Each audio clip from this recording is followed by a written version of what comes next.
All right, good evening. Welcome to the Tuesday, November 14th, 2023 meeting of the Arroyo Grande City Council. It is 5:30 p.m. for our closed session meeting. Can we get a roll call, please? Councilmember George. Here. Councilmember Guthrie. Here. Mayor Ray Russum. Here. Councilmember Seacrest and Mayor Pro Tem Barnish are absent. And would you please join me for the flag salute?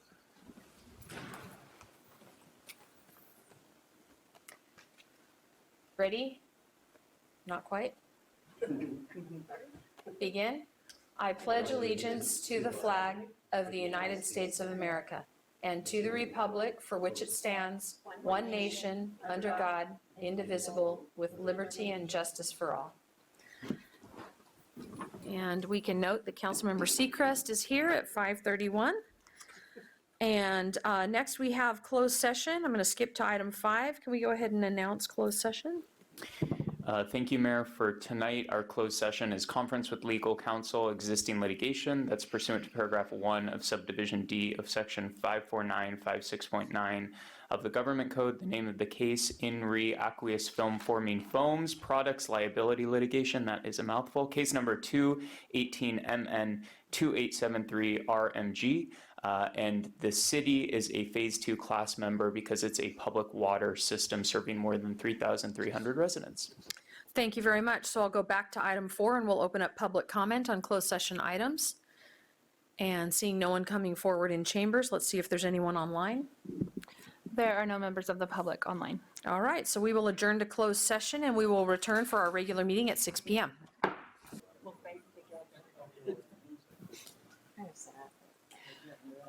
Just waiting for the camera. All right, good evening, everyone. Welcome back. The council is back from our closed session meeting and for our regular meeting at 6 p.m. Could we get a roll call, please? Councilmember Seacrest. Here. Councilmember Guthrie. Here. Councilmember George. Here. Mayor Pro Tem Barnish. Here. Mayor Ray Russum. Here. Would you please silently join me in a moment of reflection?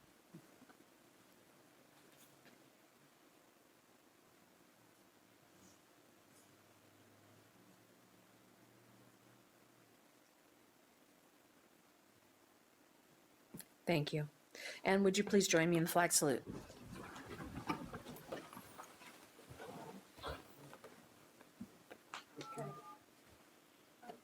I completely forgot. Thank you. It It is our honor to be here tonight to lead you in the flag salute. And I would like to bring up my fellow Kiwanis members to join me. They were waiting to do this, nothing. And it was split on my paper where it said Kiwanis on the second page, so I apologize. Hey, we roll with the punches. Place your hand over your heart and repeat with us. I pledge allegiance to the flag of the United States of America and to the republic for which it stands, one nation, under God, indivisible, with liberty and justice for all. And Ann, you know the drill. We want to hear all about what the Kiwanis of Arroyo Grande have been up to. It has been a long time. I think it was about a year ago that you were thanking us and honoring us for being a part of our playground partnership. And I think all of you have been there by now. If you haven't, you sure should be.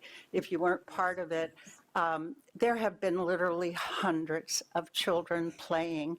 And, you know, the fact that we did beyond extensive additions that put us in that special category of only 4 in the nation, one of them was just our little exercise area for the parents. We had a parent come to one of our public hearings that we put on, Sheridan and I, and she said, we would like to exercise while our kids play, but there isn't anywhere that we can do that and watch our children. So we decided to extend out, and Bill and I worked on that a long time ago, extend the playground out to add that little element in there.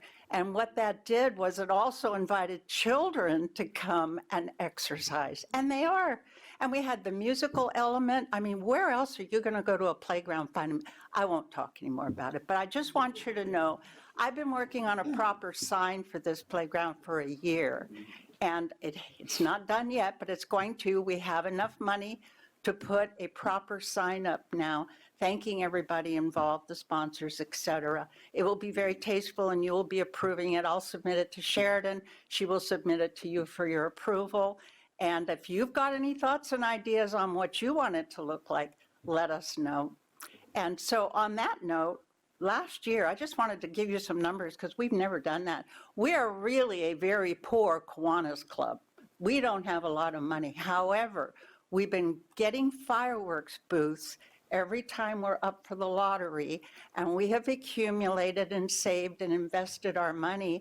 And last year, we were able to donate $9,750 to just youth projects, not scholarships, that's separate. And this year, we're projected to spend $12,400, and that's just projected budget items. For us, that is really, really amazing because we are not, and not only that, during COVID, we lost about half our membership. We have 21 strong, like right here, and Faye just came back to join us. She's been gone for a little while, and we're just doing it. And it's so exciting because of the dedication that we have and because of you guys and your support. We have another little project that you may have heard me talk about, and there's something Arroyo Grande doesn't have that I'm aware of, and that is a veterans salute or place where you can go and see something of a veterans memorial. But we don't want to do a memorial. We want to do an out of the box, like a little meditation garden somewhere. And we would like to sponsor that and pay for that. And have any of you heard me talk about this? No? Okay. Well, I have been for over a year now. And I just happen to have all these veterans organizations just ready to jump on this. They're so excited. But we need a place. We're going to need a spot to put it, just like we knew what we want to do at the playground. But I need your input. I'm looking at Bill. Have you talked to the Rio Grande Cemetery District? No, I haven't, but, So they're a separate entity. okay. That might be a good place to. It sounds like it. I will do that. I am so excited because, you know, with the playground, we had every parent in this community and grandparent and aunt and uncle all on board. This time, it's a little different. And it's really heartfelt, and it's not going to be big because we don't have that kind of money, as you know. But we want something. We want something in Arroyo Grande, and it's time. And so help us with this. You'll be hearing about it. I promise I won't bring any banners and put them on the wall like I do at the playground, because I don't think we're going to need that. We have so much support from our veterans. Ladies and gentlemen, would you like to add anything? No, not really. Well, You did a good job. We did fireworks booth. We all these little things. Okay, real quickly. Boy Scouts, youth support sponsorship, band boosters, literacy project, youth coalition fun run, Halloween carnival cookies. It just goes on and on. We're sponsoring T-shirts for the Boys and Girls Club. That's $500, and that's what the money's for. We ended up with a total of $1,500 in our bank account when it was over, and a nonprofit's supposed to end up with zip, as you know. So we're very proud of our operation. And I want to tell you on a personal note, I'm a member of the California Senior Legislature, and I spent some days in Sacramento a week or so ago, and I can't tell you how proud I am to be part of this community and to have you as our leaders, who I've been following now for almost 49 years. And I just can't say enough about how well you try and do manage what we are about in our community. And I just want to thank you for that. Also, we've taken on helping the Central Coast Senior Centers, because we are seniors, and we want to sponsor them as best we can. They live on donations. I don't know if you're familiar with them down in Oceano, the Central Coast Senior Center. They are supported by donations only. So we're doing everything we can to help them. We had an enchilada sale for the club and their building. We also repaired their flag in their parking lot, so their American flag is now wonderfully set up. And that's about it. Bye, guys. I just want to say while I'm here, I'm the driver for our president, Sally. Oh, this is Sally, our president. And we just celebrated 50 years as the Aurora Grande Valley Kiwanis Club. Yes, absolutely. Thank you. All right, thank you very much. All right, that takes us to agenda review and closed session announcements. Mr. Rosen. Thank you, Mayor, for the one closed session item that was read into the record at 5:30 p.m. this evening. There is reportable action tonight. Because the Arroyo Grande was a Phase 2 class member in the litigation read into the record for closed session, there was a vote to opt out of that litigation and the settlement associated with it, and that vote was 4-0 in favor of opting out with one absence, and Mayor Pro Tem. All right, thank you very much. And does anyone have any need to reorganize anything on tonight's agenda?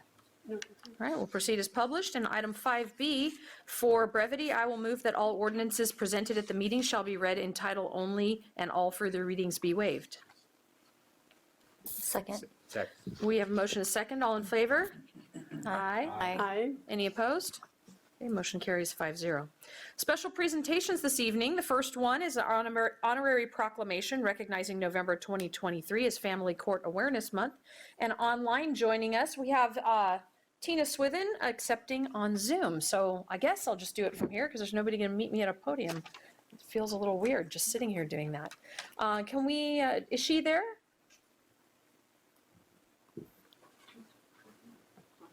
There she is. And we can see you, Tina. Yay.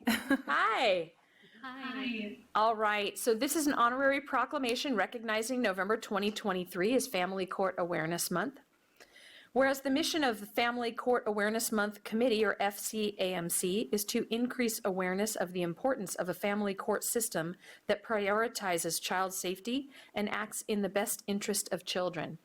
And whereas the mission at the FCAMC is fueled by the desire to create awareness and change in the family court system for the estimated 58,000 children a year who are ordered into unsupervised contact with abusive parents, and honoring the hundreds of children who have been reported as murdered during visitation with a dangerous parent.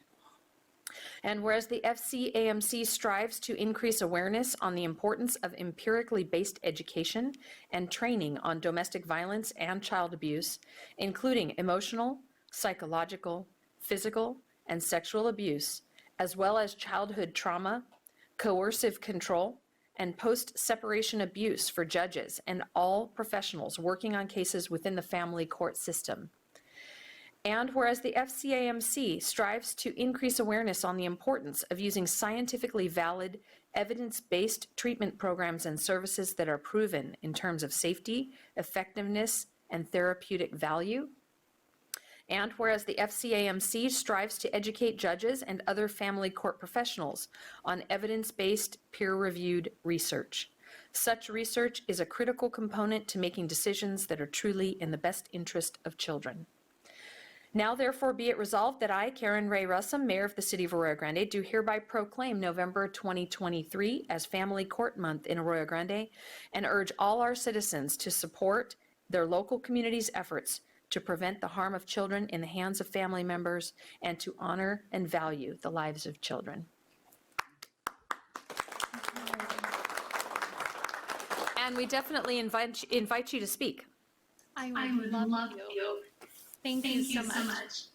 Domestic violence is about power and control, and the abuser report is not just when the relationship comes to an end.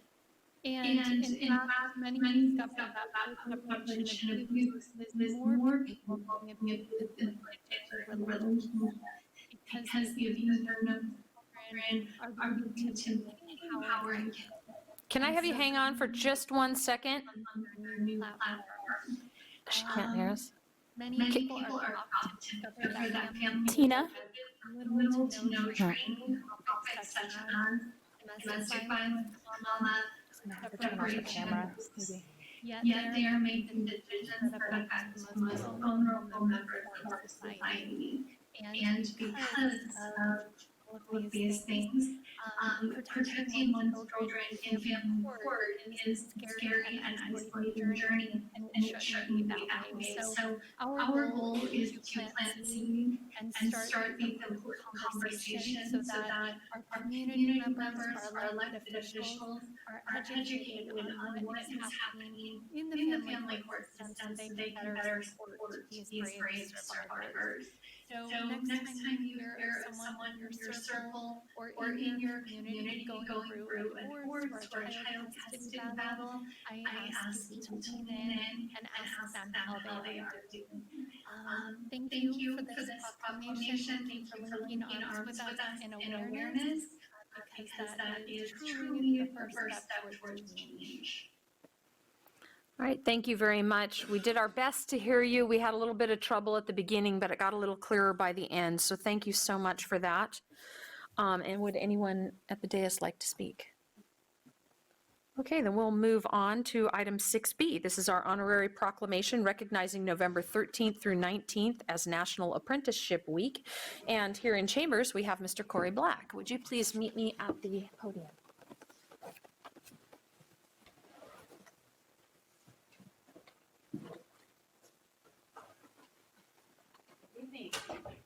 This is an honorary proclamation recognizing November 13th through 19th, 2023 as National Apprenticeship Week. Whereas the Workforce Development Board of San Luis Obispo County, the San Luis Obispo County Office of Education, and construction trades unions in San Luis Obispo County, including the International Brotherhood of Electrical Workers, Local 639, and Pipe Trades UA Local 403, have partnered to expand apprenticeship opportunities and head of household jobs in the construction trades in San Luis Obispo County. And whereas the advancement and well-being of the city of Arroyo Grande, San Luis Obispo County, state of California, and United States of America depends on the continued development of a skilled and trained workforce in the building and construction trades. And whereas an ever-growing number of job creators and career seekers are discovering the benefits of apprenticeship's unique earn while you earn, I got that backwards, either way, and whereas an ever-growing number of job creators and career seekers are discovering the benefits of apprenticeship's unique learn while you earn model, got it that time. There you go. The City of Arroyo Grande recognizes that robust apprenticeship programs provide tangible value to both job creators and apprentices, with the potential to increase productivity, improve diversity and inclusion, and reduce recruitment and training costs while providing a pathway to prosperous careers for job seekers.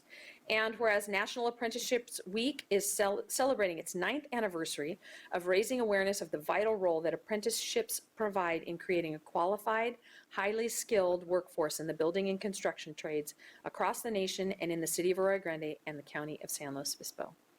Now therefore be it resolved that I, Karen Ray Russum, Mayor of the City of Arroyo Grande, do hereby recognize National Apprenticeship Week for November 13th through 19th, 2023. Wonderful. There you go, sir. Thank And we you very much. definitely want to hear from you. Thank you very much.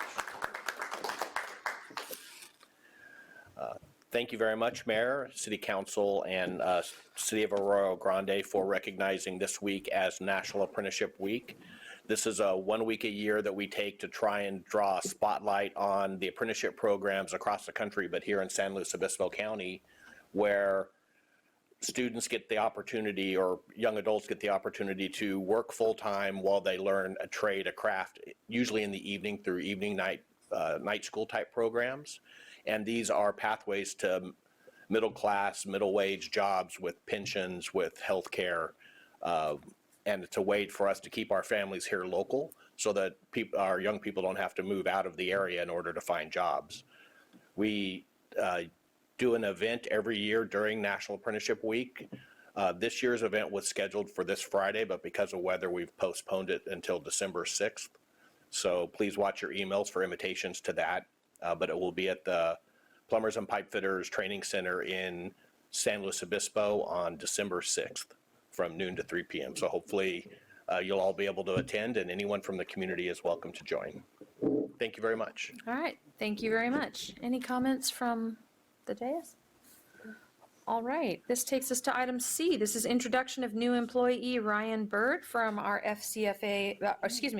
new FCFA battalion chief, and I'll turn it over to Chief Lieberman.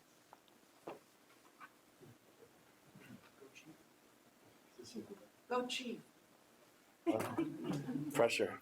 Hey, you got cheerleaders here, Chief. Got pressure.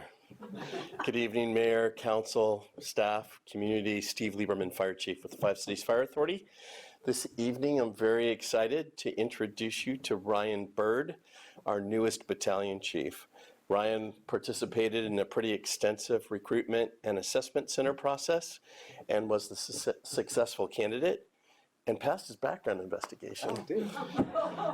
So we're really proud to have Ryan.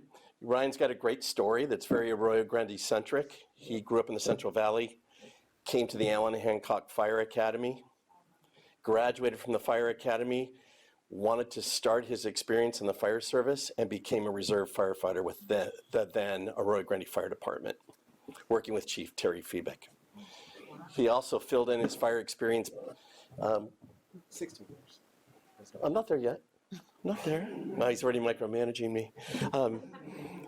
While he was with the Arroyo Grande Fire Department, Ryan also worked with the Vandenberg Hot Shots on hand crews for wildfires, and he also was a lifeguard with the Pismo Beach Fire Department lifeguard program.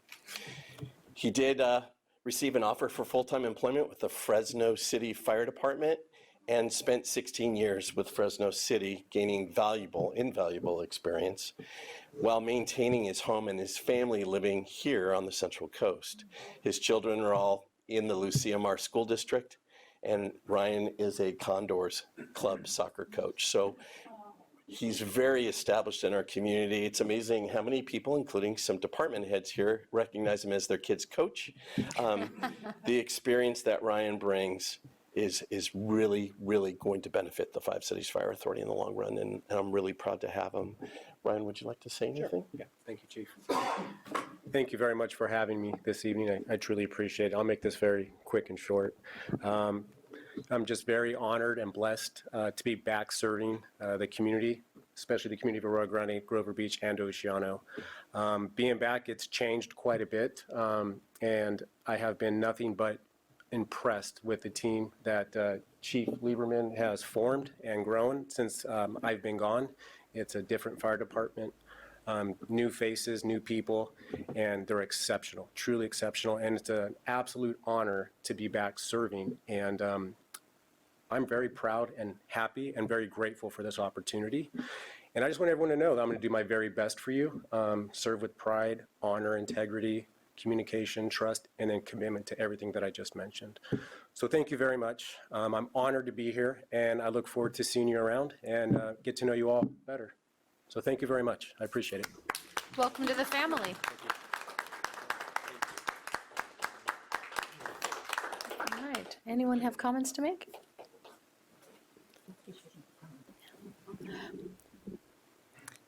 So I'll just make a comment and say after 16 years, welcome home. It feels good. And we're lucky to have you. So thank you for stepping up and for serving our community, and we're in good hands. Thank you so much. All right, that takes us next to item 6D. This is interim city manager communications.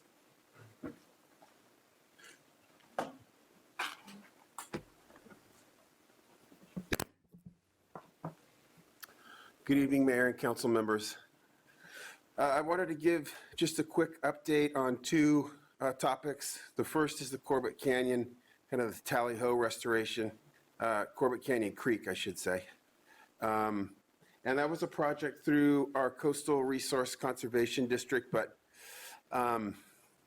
we were helping them through that process. We did the permits, helped them with the environmental, and then just some of the logistics of getting to this area of the creek.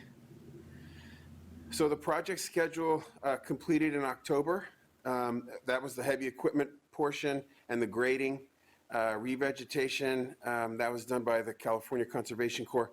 That was being done in the beginning of November and just about to be completed on the 17th. So they're putting back dogwood and willows and other native vegetation that you'll see in just a moment. The next phase is RCD evaluation of the other reaches. And I'll show you an aerial photo of the reaches that I'm talking about, but that is a little ways off. There is other negotiations that would have to occur with the private property owners, allowing consent, et cetera, into those portions of the creek. And then a little bit further off is the sedimentation basins that we've talked about a little bit. But on the Clark property, we are still in discussions with the county and RCD. One of the points that we still have to work through is the actual realistic budget for maintenance in perpetuity. And we started off with a number that was a little low, I think. And then once you start to think about the actual maintenance through time, cleaning out the levees or maintaining the levees if they break, getting rid of vegetation, things like that, over the years, the cost per year is going to be higher than what was anticipated originally. So we're working through that. We hope to partner with the county on that and RCD and bring that cost down and then share that cost in the future. So just really quickly back to the project location. It's a little bit difficult to see. Hopefully you can see, that was a little bit better actually. Tally Ho Road, May Street kind of go on the west and east of this reach number 3. So you can see Tally Ho Creek with the 6 reaches on the right-hand side, the photo on the right. And then there's a dash circle that's encircling reach number 3, which is the one that was completed. And you can see it, it's really generally at the corner of James Way and Tally Ho and on May Street on the other side of those homes. So these photos that you'll see are kind of, I abbreviated them, there's a lot, but they show the chronological order of the work that was completed. This was a little dark, but it was the head cut area. This is just the original. A head cut is kind of like a bowling out. It recedes upstream and then it goes out into the properties and it just kind of caves in and erodes, sends sediment downstream, fills up, erodes out, and then it slows the flows of the water that comes through during storm events. So that was a problem that we had. So this is kind of the start of that HUD cut repair. You can see how it's bowled out in that dark area, cave-looking thing down there. It just recedes and goes back. It would, if we left it, it would continue to go back up to Prince Road, taking with it a lot of property to the west and east as well. And then depositing huge amounts of sediment into Arroyo Grande Creek and this creek as well. And then impeding the flow of water as it forms and recedes backwards. So this is a picture of it starting to be repaired and armored. You can see how there's been some grading just to get the original creek delineation back to its former and natural drainage course. You can see some rock being placed. There's jute netting. It's all about armoring those slopes so that this doesn't happen again. Some more armoring shots, jute netting, straw wattles in preparation for planting of native plants. There's some more armoring. So they've placed some pretty massive boulders so that they can armor the bottom of this section of the creek so that that erosion does not take place into the future. Some more armoring. And this is the last shot. After probably 3 or 4 months, this will be covered. You won't be able to see that jute netting anymore. The native vegetation which is being planted today and tomorrow will just continue to grow and stabilize that bank.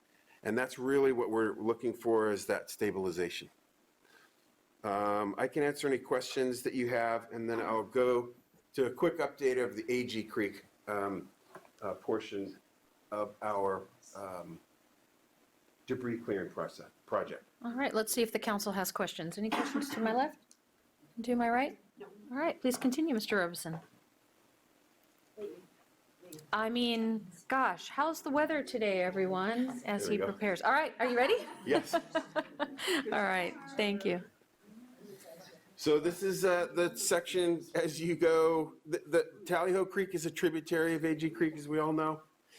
So through the storm events, we saw massive accumulations of brush, of logs, of undermined trees, and this was an effort by the city on city-owned pieces of property where we could remove all of that so that we would have free-flowing or naturally free-flowing water during the storm events that are coming. And it's kind of crazy, but last January were those main events, and now we're back in November, December, and we're preparing for another rainy season.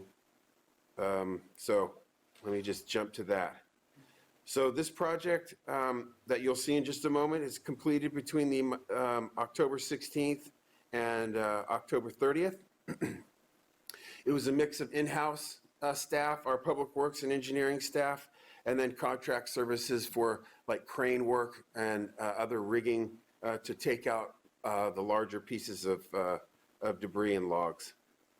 So each location was listed and inspected by FEMA in anticipation for reimbursement. So we've gone through all of these locations among several others to make sure FEMA and documented these. We documented them for them, but they needed to look at them with their own eyes and make inspections, and then we would qualify for reimbursement for these projects.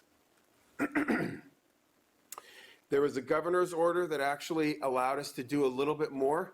The governor's order N1023, it allowed emergency activities, mainly cities and counties to do work in the stream beds to reduce the risks of local catastrophic flooding into the future.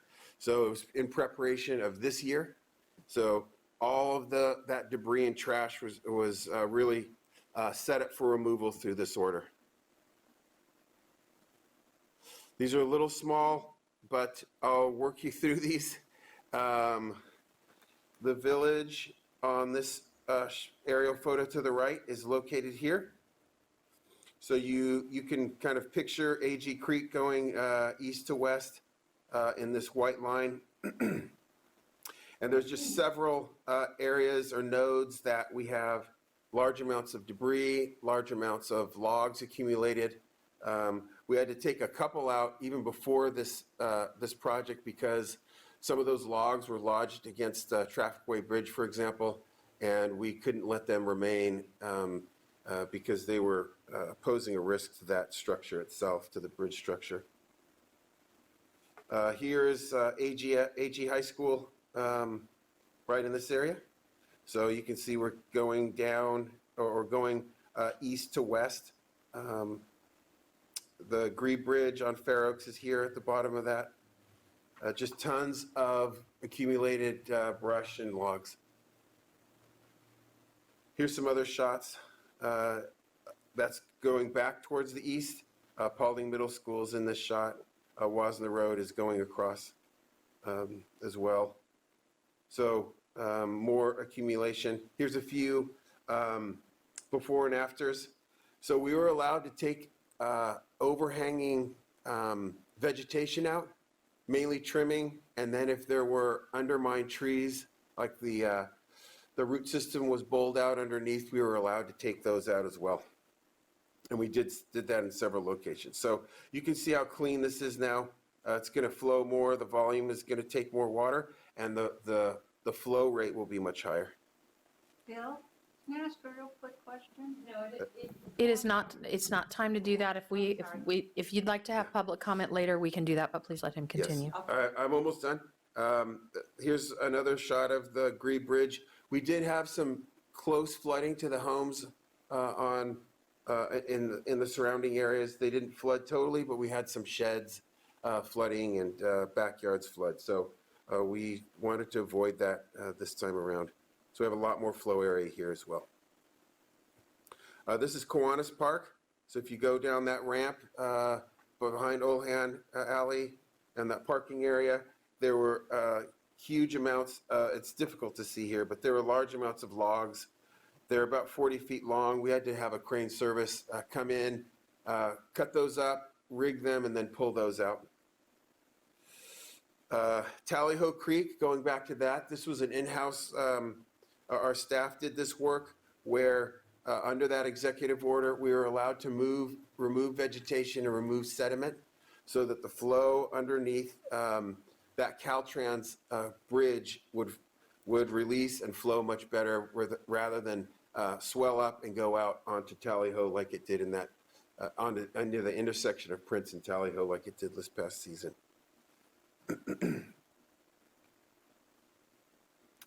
This is behind the Sarwatari Farms across the street from the high school. Just another log shot. And then I will just jump into a little bit of another subject to just give you a couple updates. The right-of-way project, which is that bulge out on Tallyho, we have started work on that. We're making pretty good headway. As you can see, the split face cinder block is going up. There's about a 4-foot footing that was dug, so that's full of concrete and rebar, and they're starting to stack the cinder block on top of that. So it's going to make a really strong wall for these folks, and then for us to be afforded the opportunity to put a sidewalk, patch the street, and then it'll look normal, and people won't have to kind of swerve out as they've been doing for the past 60 years or so. The shot to the top right, that's our first parkway placement at Andrini's. It looks fake. It looks like our renderings, but it turned out beautifully. The owner of the coffee shop is thrilled. She sent a really positive letter to us, so we are really happy with that. The other placement of the park, or the other parkment placements will take place the rest of the week. I think Tuesday, Wednesday, Thursday, somewhere in there. And then it's difficult to see, but we just had our round planters placed at the end of the former Short Street. We're going to be getting rid of those half wine barrels that don't look so great. And these are new concrete traffic barriers. We're going to be putting plants and then probably an olive tree or something like that, Japanese maple. So that ends my update, and I can answer any questions you have.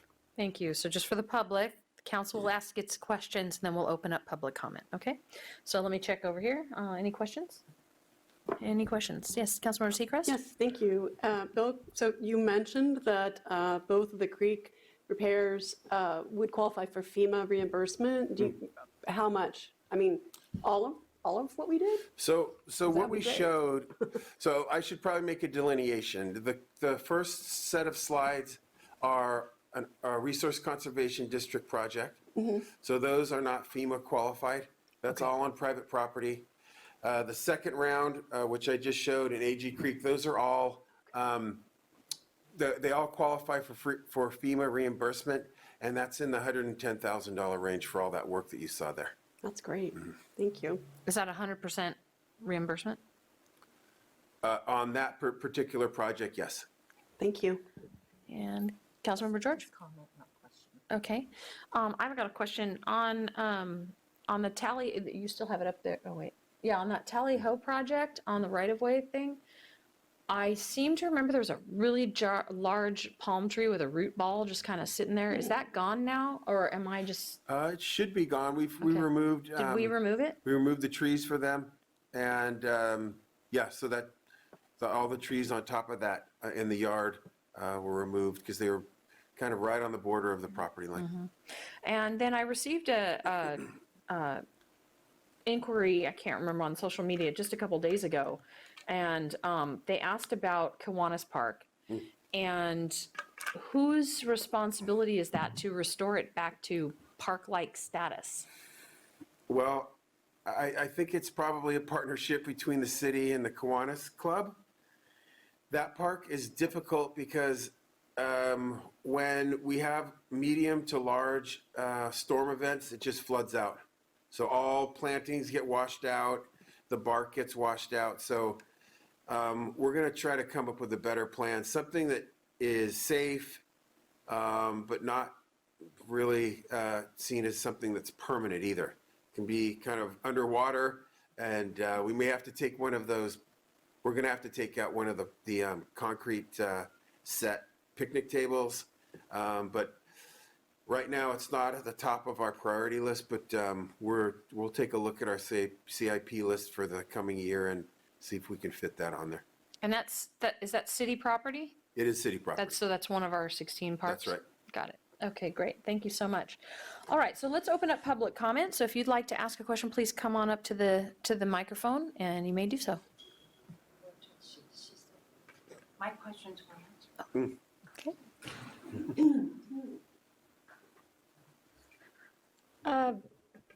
I know there were a number of homeowners who were looking for assistance in dealing with the flood in relation to Tally Ho. They have private property that crosses over into the creek.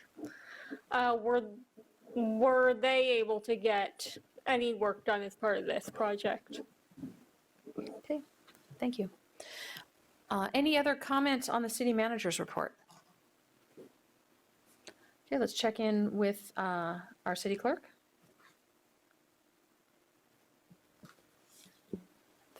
Excuse me, there are currently no members of the public on Zoom. Okay, so Mr. Robeson, you want to address that question about whether the homeowners were getting help?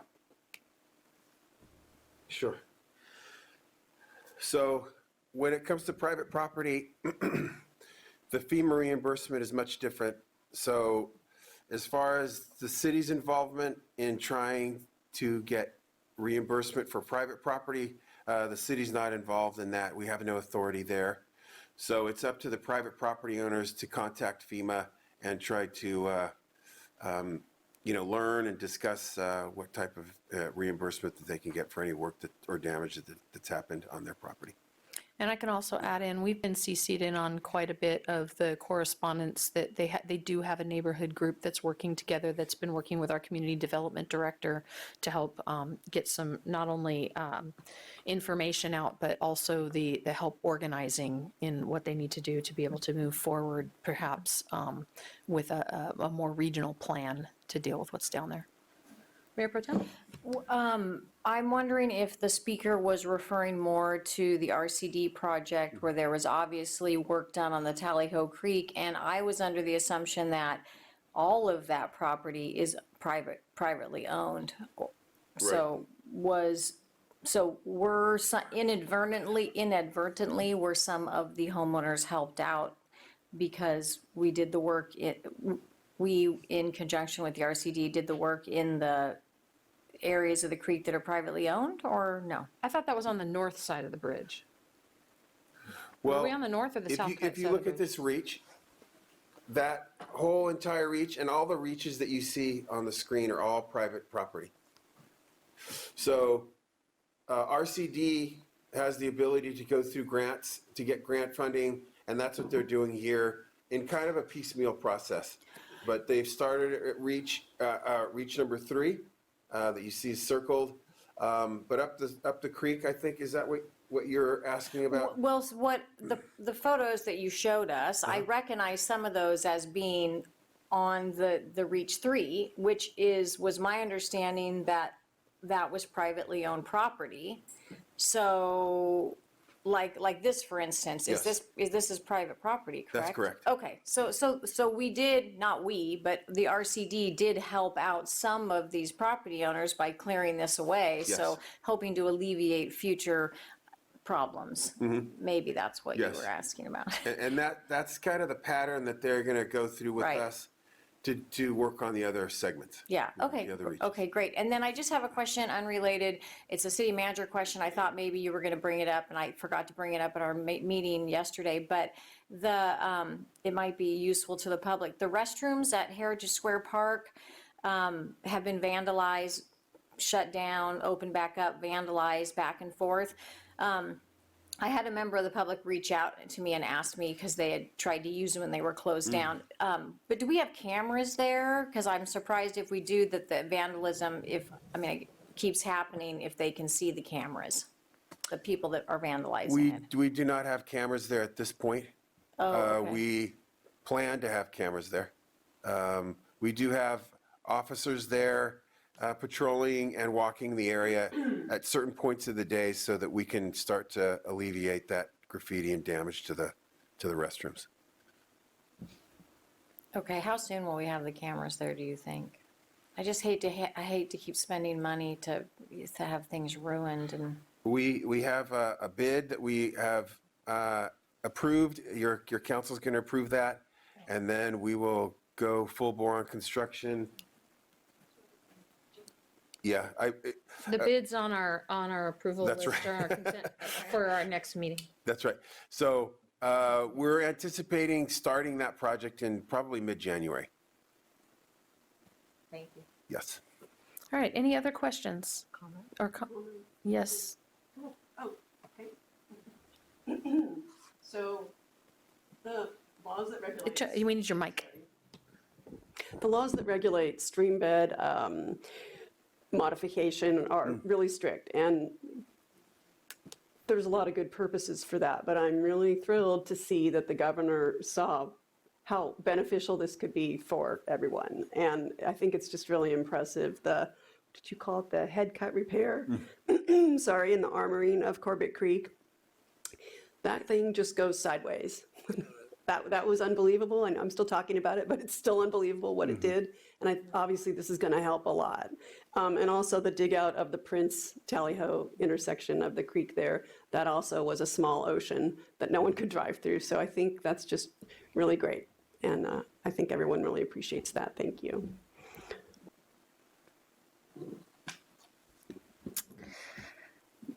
I'm a staff person, and I'm just going to say I was tired just listening to your update. So the amount of work that our staff, engineering, planning, public works, I hope I'm not leaving anyone out, the amount of work that the city has put into all of that work that you just gave us in a 5-minute update is vast, and I am so grateful and so appreciative of the work that's being done by our staff that really has nominal or minimal effect to the average everyday person that's walking around AG, shopping, eating. We're not realizing that all the work is being done just effortlessly, and I know it's not effortlessly, but it looks effortlessly. And I try to weed my backyard, and just pulling out one, I'm not a plant person, but pulling out one weed is like stressful for me. So to see the amount of vegetation get removed and the amount of clearing that was done, and hopefully if predictions are correct and we have a really wet winter, we'll see the fruits of our labor, if you will, this coming winter is extraordinary. So I just wanted to thank staff, thank engineering, thank planning and public works for sure. So that was it. Thank you. All right, thank you. All right, that concludes item 6D. So item 7, city council reports, those come at our second meeting of the month, so that will be at the next meeting. So that takes us to item 8. This is community comments and suggestions. This is your chance to come and speak to the council about items that are not on tonight's agenda. So as you come forward, please keep an eye on the timer up front. You'll have 3 minutes, and please address the council as one body. So if you'd like to come up and speak on items that are not on tonight's agenda, please do so now.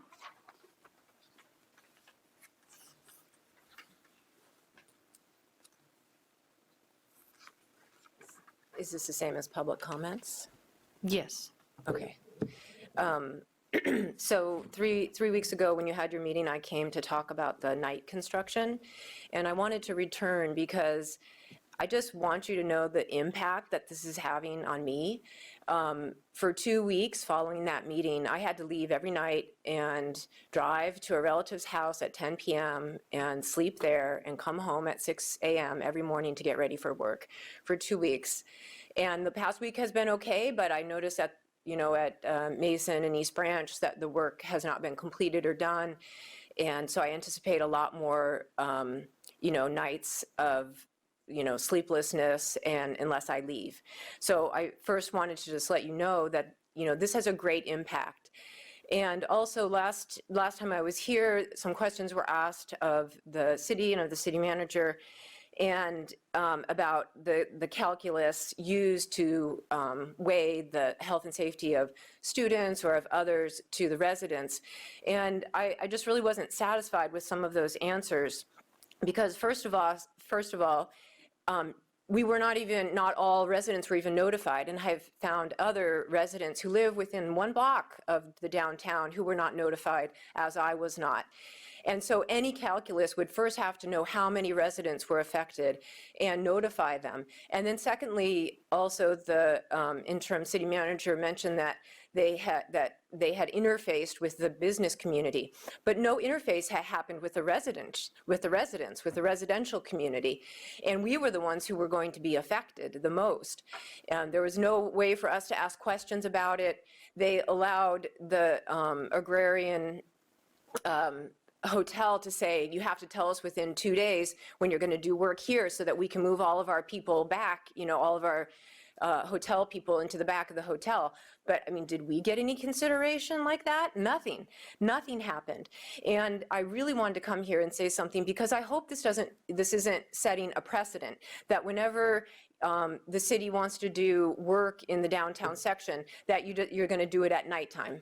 Because I'll tell you, that will drive residents away, that will lower property values, that will actually undermine the village area. And I'm just very, very upset about this. And then secondly, I don't really know, I was also going to mention the parklets and hoping that that wasn't going to be done at night. If it was, I don't know if I heard it or not, or when you did that.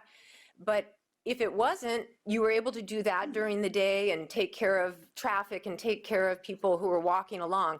I don't see why that couldn't be done for this project as well. It is not impossible. And as far as the students go, you could have done the project when students were not in session if student safety was that much of a concern.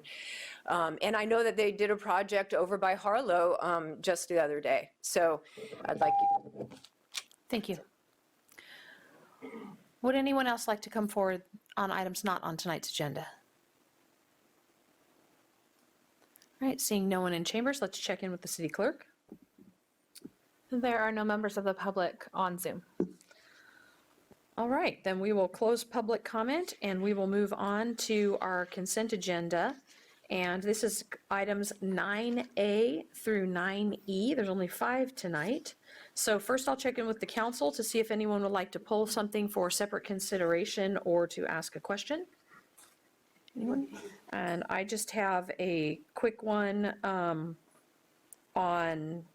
item 9C. So let's go ahead, since I'm the only one with a question, can we maybe get Director Valentine? I know she's here. Here she comes. I know, right? She was ready.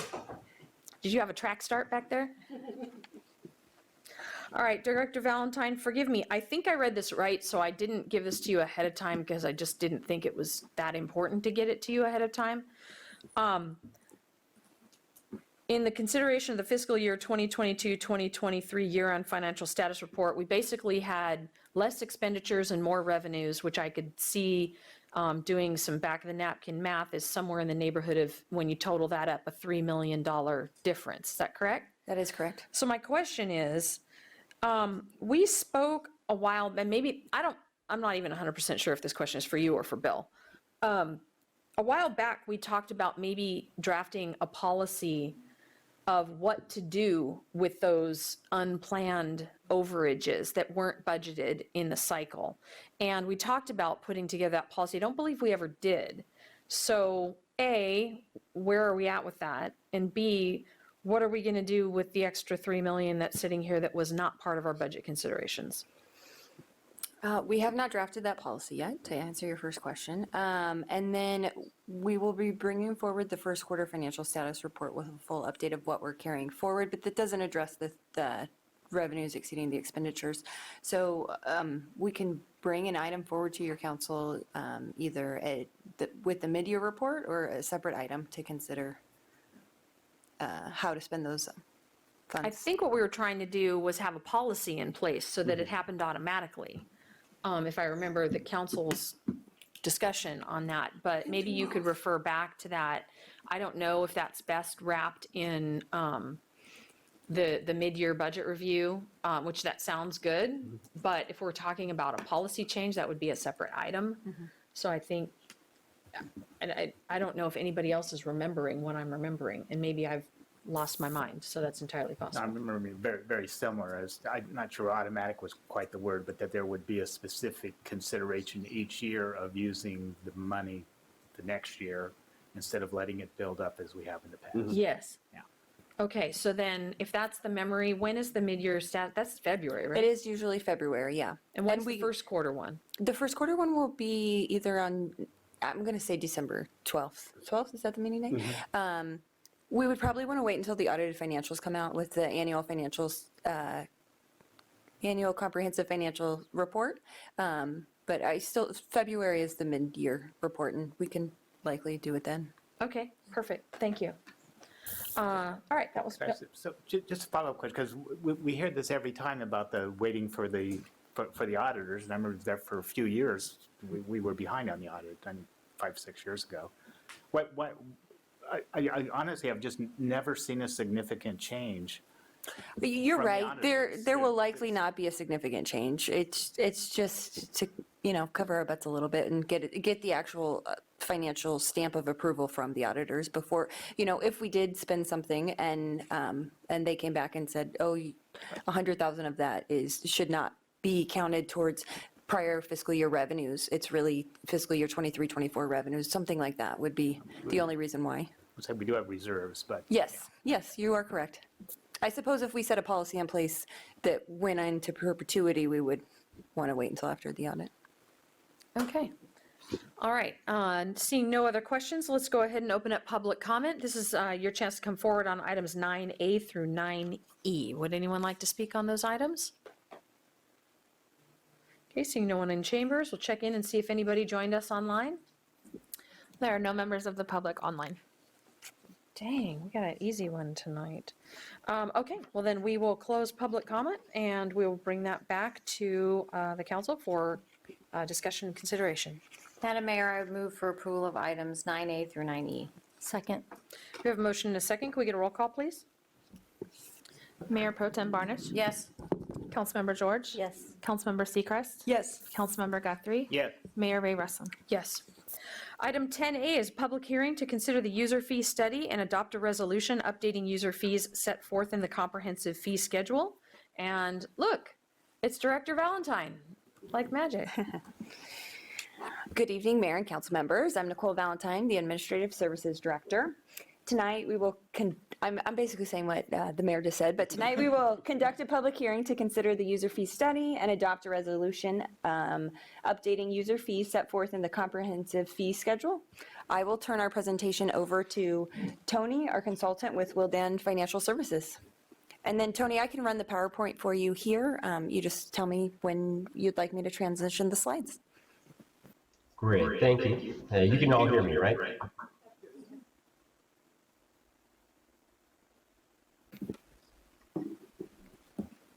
We can hear you, Tony. Yes, we can. Okay. I'm hearing a little bit of feedback on my end, so go with that.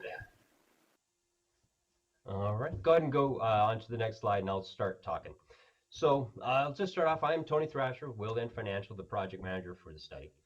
We initially did the cost allocation plan, which I'll touch on a little bit in part of this, but suffice to say, it determines the central service overhead for the operating departments and funds of the city to identifies a reasonable allocation of their costs. But we'll get into how that interplays with that. But what we're here to really talk about tonight are user fees.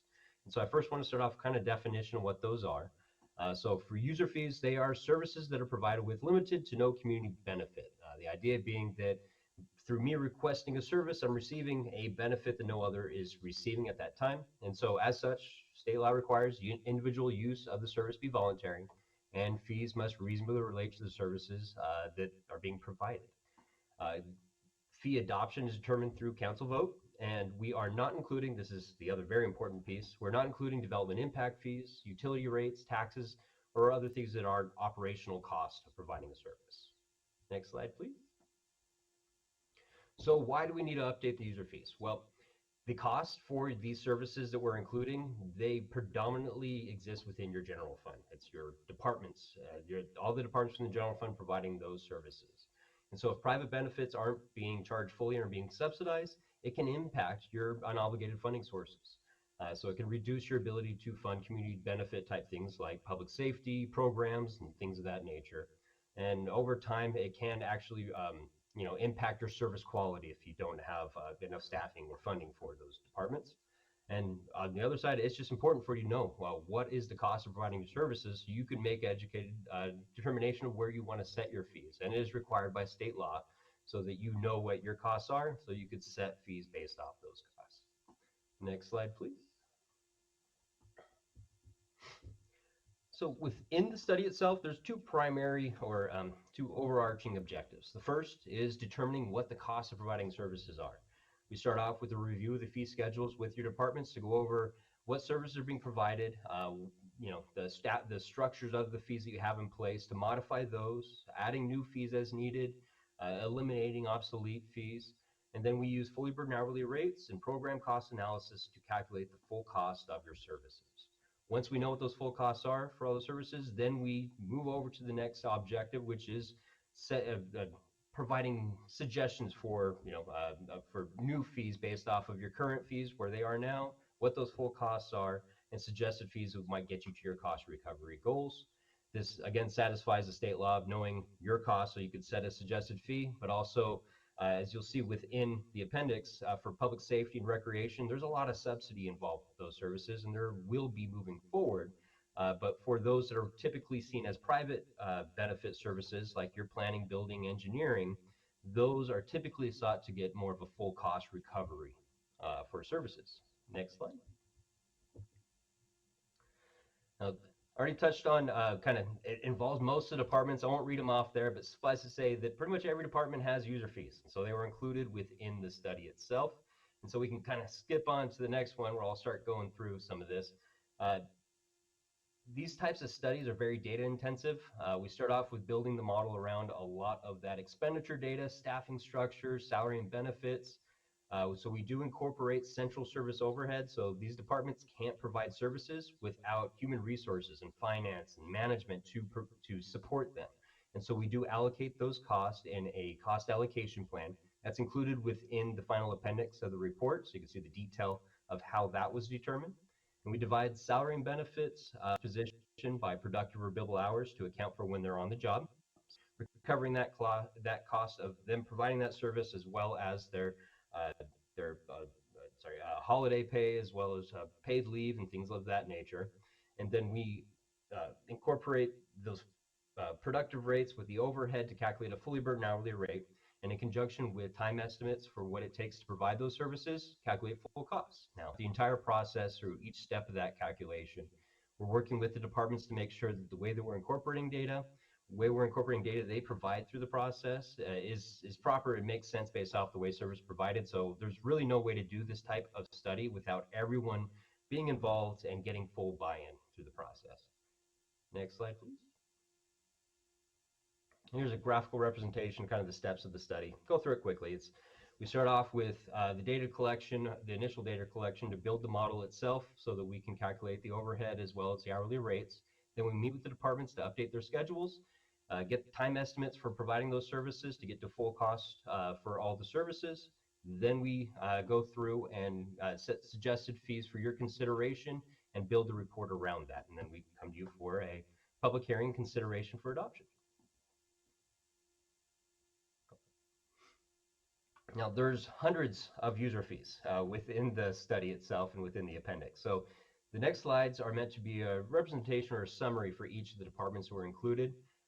You can see the full detail in each of those and what the full cost is listed for each fee within that appendix, but this should provide a kind of a good narrative of exactly what the results of the study was. So for administrative services, it was a mixture of business license fees, utility-related fees, fines, and penalties. Now, for the two utility service fees, a time-based analysis using fully burdened hourly rates and a reasonable time estimate was used to calculate the full cost of service. I'm listing it all out here, but in the next slides, because it's a common theme, I'm just call it a time-based cost analysis. Now, it found that, well, I'll actually go with the suggested fee notes there so I don't get off track. So the recommendation is to establish a new general service fee to describe how the city would charge for when you don't currently have a fee or a fee service request is outside of the scope of the services that you have listed. The whole idea behind that is that you can't account for every type of service that might be requested. So this fee is meant to portray how the city would go about calculating that fee using fully burdened hourly rates and material costs to determine that service. The next one is the business license fees that include the state AB 1379 fee. Since the state is reducing that fee from $4 to $1, that change would also be reflected in the fees you have listed. The suggestion is to increase the new utility account setup fee from $40 to $50, and then all other remaining fees, penalties, taxes, they'd remain as currently set, no change for those. For city clerk, legislative and information services, the services include a few that were time-based analysis, with the others that are actual costs, which would just be using fully burdened hourly rates to charge for those, or they're set by the state. So they stay as the state sets those. Analysis did find that the document certification fee is currently being provided below the full cost, but there's no suggested fee change to that fee. The City Council meeting DVD fee is currently listed as vendor costs, so that is recommended to change to $5 in-house. And then there's no other fee changes being recommended for those. For engineering, the map review, public improvement plan check, grading, drainage, erosion plan reviews, and inspection agreement fees, those are suggested to increase by 6.2% based off CPI. You did a full analysis in 2016, and so based off of that analysis, as well as accounting for some changes, we're suggesting there be an increase of 6.2%. Now, the remaining fees, we did a time-based cost analysis for those, and the suggestion is to increase 39 fees with 9 fees remaining as currently set. So all of those fees were currently set below the cost providing them, but the suggested fee changes are in line with that 6.2% CPI increase, but are intended to achieve full cost recovery. So the average fee change would be an increase of around 6%. For planning, was also a time-based cost analysis that found that current fees are currently set below the cost of providing those services. And so the suggested would be an increase to 46 fees, 2 fees would decrease, 7 new fees would be added, 25 fees remain as currently set, with an average fee change of increase of 4%. For police, it was also a time-based cost analysis that found the current fees are below the current fees are below the full cost of providing those services. There's the suggested fee, fees are an increase to 41, with 2 fees to decrease, 29 fees remain as currently set, and the average fee change would be an increase of 16%, with many fees, or most fees, to retain some level of subsidy. For building, we did a program cost analysis. Building has a lot of fees, and there's a lot of commingling of supports is provided within those. And so we looked at what your past activity has been and the revenues, and compared that to what the cost of service is now and moving forward. And it was determined that the current cost recovery is around 77%. So the suggested fees within the study are intended to achieve full cost recovery. And so the change in fee for those would be an increase of around 29% to achieve that full cost recovery. And that includes all the building permit fees, the mechanical, electrical, and plumbing fees, the plan check fees, and building permit fees within there. For recreation services, they're a bit different. Most of those fees are use of government or public property. And so those can be set based off of policy, usage, market factors, kind of to suit your policy goals for those services and for this program. So recreation is currently operating around a 42% cost recovery. So pre-pandemic, the average was typically around 40 to 60% cost recovery for recreation and community services. Post-pandemic, it's more like 20 to 50%. So most cities are trying to catch up now to get a bit back to where they were before. Some fees had a time and cost analysis if there was direct staff involvement for those, and so we determined the full cost. And as such, the results were a suggested increase to 44 fees, a decrease to 3 fees, 4 new fees would be added, 25s remain as currently set, with the average fee change of an increase of 11%.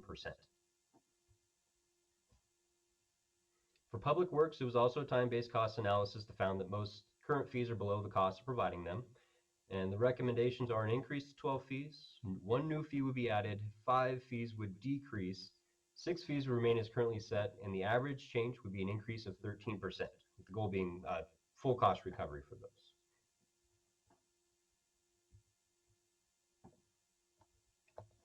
So circling back to what I initially said, to say it a different way, kind of general standards. So if my neighbor is doing a addition to their house, should my general tax dollars go to pay a portion of their service, right? If it's a private benefit, the general standard is to charge 100% of the full cost of building, planning, and engineering type services. But I've never worked with a city that doesn't have some level of subsidization in some areas, such as you have with public safety and recreation. There's many reasons why cities want to subsidize some of their fees, as long as they know that that does impact, right, that certain stresses that may exist within the general fund and unobligated sources. We do recommend that the city continue to use an inflation factor to keep up on their fees in years in which they don't do a study, because as we saw kind of post-pandemic, a lot of those costs increase quite a bit. And so if you're not regularly increasing those to account for your cost increases, you could end up quite behind the 8 ball on that. So, and then we also recommend a comprehensive analysis every 5 years. And staff are here to answer any questions you may have about the study, the results, and anything therein. Thank you for your consideration and your time. Thank you so much. Let's check in with the council, see if anybody has questions. Councilmember Seacrest, any questions? Councilmember George? Thank you. Councilmember Guthrie? This is more of a follow-up on a question that I asked earlier, and this is for the consultant. So we had a number of fees that actually went up quite a bit, 28, 29%. And we were using some sort of a labor, not just, my understanding is we were not using a straight CPI. We had some sort of a labor adjustment factor, which obviously, at least for some areas, was not very accurate. I wonder if you have some ideas on what we might use that we can use legally. I know that we can't just make these things up. They have to be based on something, and we don't want to do a full study every year. Another method for accounting for labor. I understand a lot of this had to do with the CalPERS, and some of the retirement programs have changed. So I wonder if you have an idea of something we can use so in the future, so we don't fall behind by as much as 28 and 29% on some things.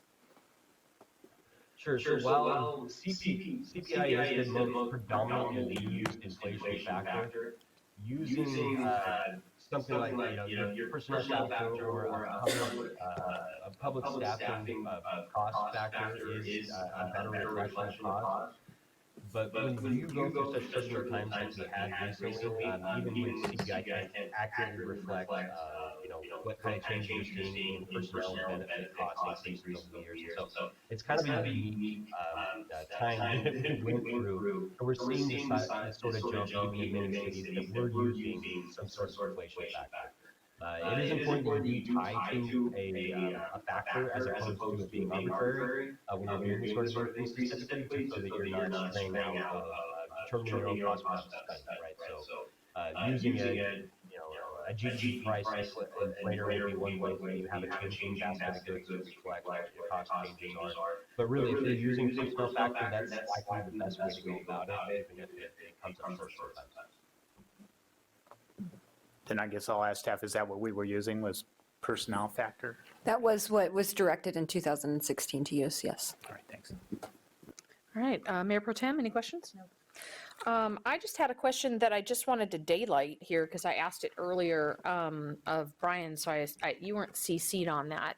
And my question had to do with, I'm scrolling to the spot in the staff report, where we had traffic safety fees for small, medium, and large events, and I wanted to know how those were being calculated. And I did get that answer, but I thought I'd kind of throw that out there because there's been a lot of talk, it is the season, about how we come up with that and what that is. So if you don't mind, Brian, just explaining what you explained to me about how we determine what's small, medium, and large, and where did those numbers come from?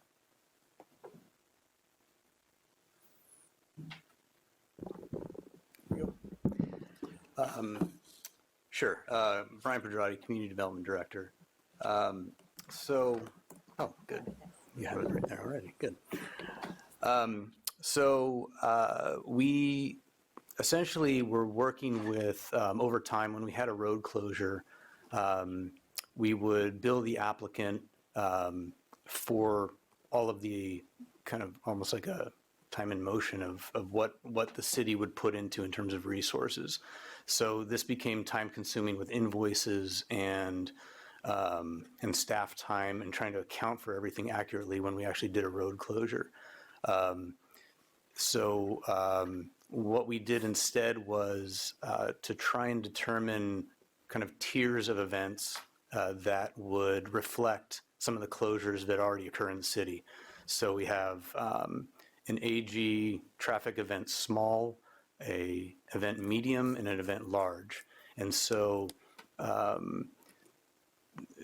what the small one does is looks at a certain number of staff for police and public works, what the equipment would be necessary, including water barriers, traffic cones, and trailers. And so Halloween in the Village was considered to be a good example of a small event in terms of a closure.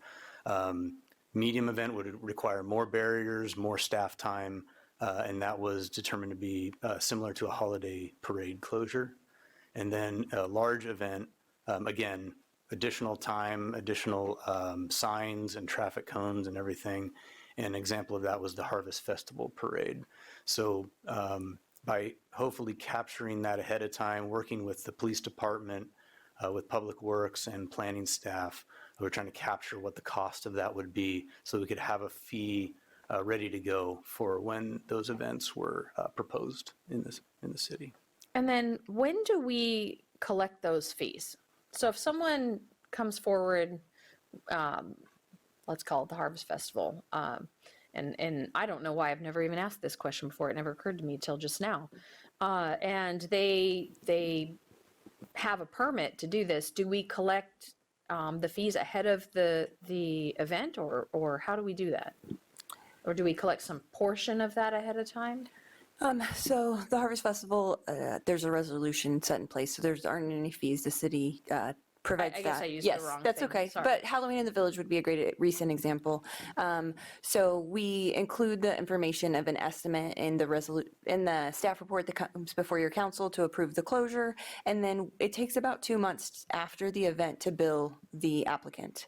So I anticipate, middle of December, we will provide an invoice to the applicant for Halloween in the Village, just receiving all of the invoices, collecting all of the payroll data, and making sure it's all accurate before we provide it to them. So it takes a little bit of time to process that. Right, but going forward, we could charge this fee when your council would approve the closure of the road. okay. So in the same way that we would do that with other permitting fees. Exactly, when they would Got pay it. their TUP.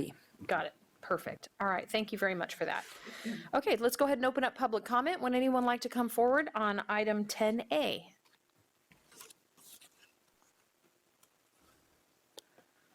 All right, seeing no one, let's check in online. There are no members of the public on Zoom.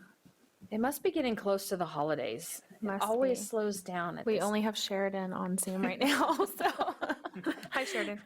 I would say for the people watching at home, but that is our Recreation Services Director. Hi, Sheridan. Okay, we'll close public comment, bring this back around to the council for discussion and possible action. So let's start on this side this time. So Mr. Guthrie, any comments? So yeah, I'm certainly in favor of moving forward. I am concerned that we got that far behind over, I understand, different times. I do know all the way back in 2016 that we were going to progressively get to, because I think back then we might have been at 60 or 70%. It was that we're going to progressively get to 100%. So I'm glad to see that we are there today. I am concerned that some of these fees are getting pretty high, and the negative parts that come with that, but clearly we need to move forward with it. So thank you. All right, Councilmember George. Thank you. I'm ready to move forward. Councilmember Seacrest. Thank you. I'm ready to move forward as well. Mayor Pro Tem. Ditto. Anyone willing to make a motion? Madam Mayor, I move a resolution of the City Council of the City of Aurora Grande updating user fees for various city regulatory activities, programs, and services set forth in the comprehensive fee schedule and finding the action exempt under CEQA. I'll second. We have a motion and a second. Can we get a roll call, please? Councilmember George, Yes. Councilmember Guthrie, Yes. Councilmember Seacrest, Yes. Mayor Pro Tem Barnage, Yes. Mayor Ray Bressam. Yes.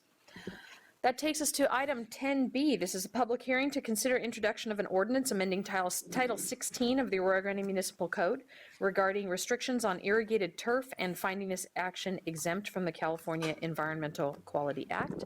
And Mr. Pedrati and magical Mr. Perez are here at the dais. Like that. Brian Pedrati, Community Development Director. Again, this is a item on the restrictions on irrigated turf installation, and Andrew Perez, our Planning Manager, will give a presentation. Thank you, Brian. Good evening, Madam Mayor, members of council. As Brian said, I'm Andrew Perez, the city's planning manager, and I'll be presenting the staff report for the code amendments pertaining to turf restrictions. So to begin with a little history about regulations regarding landscape irrigation in our city. So back in 2006, the state adopted the Water Conservation and Landscaping Act with the objective of reducing water consumption and waste in landscape irrigation. This act also required every land use agency to either adopt the state Model Water Efficient Landscape Ordinance or adopt a local ordinance that was at least as efficient and effective as the state's. So fast forward to 2011, and the city did just that and adopted the Water Efficient Landscape Ordinance with the objective of being easier to comprehend and implement for both staff and the development community. But also during that time, the state was mired in one of our droughts that we're becoming unfortunately familiar with. And so there were constantly being updates made to the state MWELO. So staff made the decision to update and adopt the state's MWELO by reference as our Water Efficient Landscape Ordinance for the city instead of continually updating the local ordinance. And so that was the last action that was taken regarding any regulations pertaining to landscape irrigation. So the Model Water Efficient Landscape Ordinance, or MWELO, as I'll refer to it during this presentation, applies to any project that proposes new or rehabilitated irrigated landscaping as part of the project. There are 3 tiers of MWELO. Projects proposing less than 500 square feet are exempt from those requirements. Projects proposing between 500 and 2,500 square feet of landscaping are subject to the prescriptive compliance measures. And projects proposing more than 2,500 square feet of landscaping are subject to the performance-based compliance measures. Additionally, a handful of other types of projects are exempt from MWELO, including farming and agricultural projects, public recreational areas, registered historical sites, habitat restoration projects that do not require permanent irrigation, and existing plant collections that are open to the public, such as arboretums and botanical gardens. So a quick overview of the prescriptive standards. Residential projects that are subject to these standards are required to use low or very low water usage plants in 75%, at least 75% of its landscaped area. It limits irrigated turf to a maximum of 25% of the landscape area and prohibits turf installation on any slopes greater than 25%. Non-residential projects subject to these prescriptive standards must use 100% low or very low water usage plants. And the water usage is determined and based on the Water Use Classification of Landscape Species database. This is a database that's established and maintained by UC Davis and assigns a water usage factor to each plant species ranging from 0 to 1, with 1 being the most intensive water usage. So low and very low water species have a plant factor of 0.3 or less. The performance standards are a bit more stringent and complicated, but at its essence, these standards require a project to determine its maximum water budget for the project site, and then also determine its anticipated usage. And both these formulas are determined by the landscape area, the plant species, its water needs, and the irrigation type. So really the goal is, and the requirement is that the usage be less than the budgeted water for the site. So this results in water efficiency through the selection of climate-appropriate plants and water-saving irrigation devices, such as drip irrigation, irrigation that's on timers, and, devices of that nature. So staff held a study session with council back in June to discuss potential options for code amendments related to irrigated turf installations. Staff proposed a number of potential options for code amendments, kind of under two different umbrellas: prohibition of all turf installations on both non-residential and residential properties, and also removal of turf when certain criteria are met for both residential and non-residential. After a bit of discussion, ultimately, council directed staff a bit of a hybrid of those two options. So the proposed amendments to section 1684 of the municipal code, as proposed, would prohibit irrigated turf for new non-residential projects, require removal of turf when a non-residential property is significantly remodeled, prohibit irrigated turf in the front yards of new residential projects, and finally, limit the amount of backyard turf in new residential projects also. So looking at the non-residential type projects and properties, currently irrigated turf is not allowed for non-residential projects that are subjective to the prescriptive MUELO standards. The proposed amendments to the ordinance would prohibit the installation of turf at all non-residential and mixed-use properties. Furthermore, a remodel of greater than 50% of the commercial property's floor area will require removal of all existing turf on the property. And moving on to the residential properties, the ordinance amendments would prohibit installation and maintenance of irrigated turf in front yards of new residential construction projects. It would limit turf installation to the lesser of 25% of the backyard area, or 500 square feet. And there is an exception that would allow turf to be installed in the front yard if no turf is proposed or installed in the rear yard area. And in that circumstance, turf would be limited to 25% of that front yard area. So the ordinance amendments were presented to the Planning Commission at its meeting on October 17th. The commission was supportive of the amendments as proposed and recommended approval to the City Council. The ordinance amendments were also reviewed in accordance with the California Environmental Quality Act, and it was determined that the ordinance amendments are exempt from CEQA because they do not qualify as a project as defined by CEQA and will not result in a physical change to the environment. I'm just kind of looking at the overall process of a development code amendment and where we are and where we're going. All development code amendments require a recommendation from Planning Commission, which happened on the 17th of October. We're here tonight for a public hearing to introduce the ordinance amendments. The next step would be an adoption hearing if council is supportive of the ordinance amendments as proposed. The adoption would occur on November 28th, and then the ordinance would become effective 30 days after that. So in conclusion, staff recommends that council introduce an ordinance amending Municipal Code Section 16.84 regarding the installation and maintenance of irrigated turf, and also determine that the amendments are exempt from further review under the California Environmental Quality Act pursuant to Section 15060. That concludes my presentation. Happy to answer any questions. All right, let's see if the council has any. Councilmember George, any questions? Thank you. Just a quick follow-up question. When you were giving the staff report, you mentioned for residential, for significantly remodeled. I thought that we had actually determined a number. So is there a percentage on there, or does it just say significantly? And I apologize for not remembering. It is 50%. Okay. For those. So it's 50% or more to remove the turf from the front yard and then reduce the rear to 25%? Is that correct? I'm sorry. So the turf removal is only required for non-residential projects.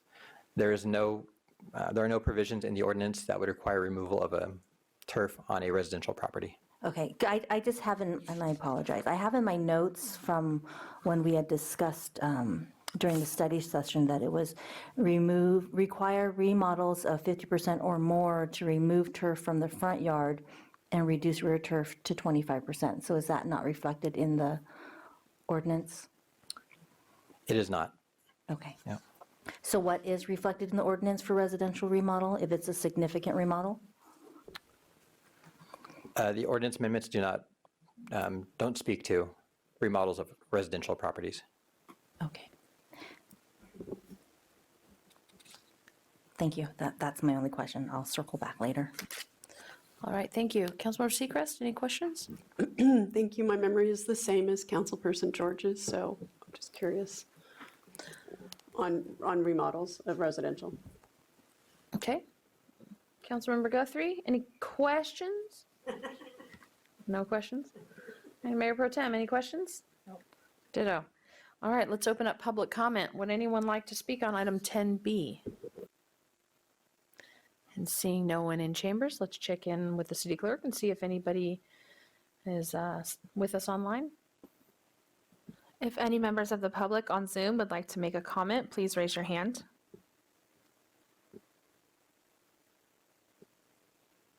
There are no raised hands. All right, we'll close public comment, bring this back to the council, and how about we just start with Councilmember George, since that's where we left off. I'm ready to move forward with an additional amendment that requires remodel of residential properties for 50% or more require removal of the turf from the front yard and reduce the rear turf to 25%, as we had agreed upon it during our study session. Okay, Councilmember Seacrest? Thank you. I'm ready to move forward as well. And I agree with that amendment being added. Thank you. Councilmember Guthrie? I'm in agreement, but I do now have questions. How do you determine a 50% remodel of a house? It's usually done by additional square feet, is usually the way I've heard it in the past. And I'm also now wondering, so even in a commercial zone, so let's say the regional shopping center, which does have a significant amount of turf, one of those stores remodels 100%, but that's 20% max. So would that trip as requirement for turf removal? Or is it that it's 100, it's a percentage of the one storefront? Or how would that be determined in that kind of a situation? So the way the amendments are crafted, it says 50% of the floor area of the property. So that's what you'd look at, the entire floor area. And then how do you determine 50% remodel of a house? So there's a formula in the building code, which we typically reference when regards to fire sprinklers. So currently, when a remodel happens and 50% of the floor area is being remodeled, that's a trigger for the addition of fire sprinklers on a residence. All right, thank you. Mayor Pro Tem? I am ready to move forward and I'm okay with the amendment. As am I. So, Councilmember George, would you like to restate your? Sure. Madam Mayor, I move an ordinance of the City Council of the City of Arroyo Grande amending Chapter 16.84 of the Arroyo Grande Municipal Code regarding restrictions on irrigated turf and finding the ordinance exempt from CEQA with the amendment of requiring residential remodels of 50% or more remove turf from the front yard and reduce the rear turf to 25%. I'll second. And a question, just a question of clarification for the motion maker and second. Would you be amenable to using or taking from the existing language for non-residential with the 50% and applying that to the amendment with respect to the residential 50%, in terms of using that same language, but inserting it to effectuate the intent of the amendment, if that makes sense. Can you say that? I don't Yeah, understand what you just yeah. said. I would, Let me take it based again. on what I'm Yeah. reading here. Yeah. Yes. Dumb it down for me a little bit, No, Isaac. it's, I got lost myself. So, if the motion maker and second are amenable to taking existing language in the draft ordinance, which has a 50% threshold for non-residential and mixed-use projects, and if the motion maker is amenable to borrowing that language and making that 50% threshold applicable to residential projects, so using that as a base for staff to bring back a revised ordinance with the council members' intent on residential. Yes. Can I ask a dumb Yeah, question? no. Why wouldn't we do that? I want to just have it be clear for purposes of our public hearing tonight, so when this comes back on consent the following meeting, the intent will be clear and will be reflected in the revised ordinance, that specific added language. Got it. Okay, second holds. Discussion? And that's, I think there's an obvious question, but we wouldn't be requiring the removal of all turf. We would be requiring them to meet what I'll call the new residential, the no front yard and 25% of the backyard. Just, okay. All right, we have a motion and a second on the floor. Can we get a roll call, please? Councilmember George? Yes. Mayor Ray Russom? Yes. Councilmember Seacrest? Yes. Councilmember Guthrie? Yes. Mayor Pro Tem Barnage? Yes. All right, item 12, new business. 12A is consideration of appointment of a primary board member to serve on the Central Coast Community Energy Policy Board for 2023 to 2025. And this is for City Clerk Mattson, who is adeptly getting her PowerPoint ready. I am slowing down so that we can enjoy having, I ran out of, What's the over-under on the rain tomorrow? over under? Can we? Oh, Thank you. I think Bill will run sadly, it for I think me. it's under. I only have 3 slides, don't worry. All Good right. evening, Mayor and Council. The item before you is for consideration for appointment to representative to the Central Coast Community Energy Policy Board, also known as 3CE, for the next 2-year term. If you could, next slide, there you go. The term begins December 1st of this year and will go through November 30th of 2025. Per the MOU with the cities of Grover Beach and Pismo Beach, primary and alternate service on the operations and policy boards rotates among the cities, and Arroyo Grande is next in line to serve as the primary representative, with Grover Beach next in line to serve as alternate. The city manager serves on the operations board, and council member serves on the policy board. Mayor Pro Tem Barnage is currently serving as the alternate through November 30th. 3CE has 5 meetings scheduled each year. You can see them up there in the slides. 1 is in February, 1 in June, 2 back-to-back meetings in September, and 1 in December. The February and June meetings are in person at the 3CE Monterey headquarters. The back-to-back September meetings are in person at a location to be determined in Santa Cruz County. The December meeting will have a teleconference location within SLO County. I think I've seen some of the recent meetings are scheduled at the Pass Robles Inn, so they do find a location here in SLO County. And any special meetings that are scheduled will include a teleconference location as well. So at this time, it is recommended the City Council discuss and make an appointment for primary representative to the 3CE Policy Board for the next 2-year term. Thank you. All right, thank you. Let's see if there are any questions. Any questions over here? You look like you have a question, Councilmember Seacrest. Don't forget your mic. Sorry, thank you, Mayor. Is there an alternate, or we're just looking for one person? Can this be split up? So we're in a MOU with the cities of Grover Beach and Pismo Beach, so it's on a rotation basis. So it's our turn as Arroyo Grande to be the primary, so Grover Beach will actually appoint an alternate from their council. Okay. All right. Any other questions? Mayor Pro Tem? Well, I'm just assuming it should be someone who's going to be here for 2 more years. We don't know who, we only have 2 people who that applies to. Well, right, that's, right. It's just like, you guys step back, and then we're like standing. Well, and I, because I was going to say I could do Monterey, but I just don't know that I can do like all of these, so. I thought that there Guess whoever will be doing was, so truth be told, I've never been to any of these meetings. I've had 2 Zoom calls with some people, and I'll talk about that in a second, that are 3CE data analysts, et cetera, about some stuff that's going on with the billing. But I thought that there was a San Luis Obispo teleconference. I thought that They last. unilaterally got rid of that about a year and a half ago. No. And they said, you shall come in person. Okay, so, but, well, but, okay, so December teleconference locations, okay, because I did see something just recently that it was a San Luis Obispo, you could go to like the city of SLO City Hall, or maybe it was the county building. But what was confusing was, I'm not sure if it was the policy board meetings, because I'll just share with whoever's going to do this.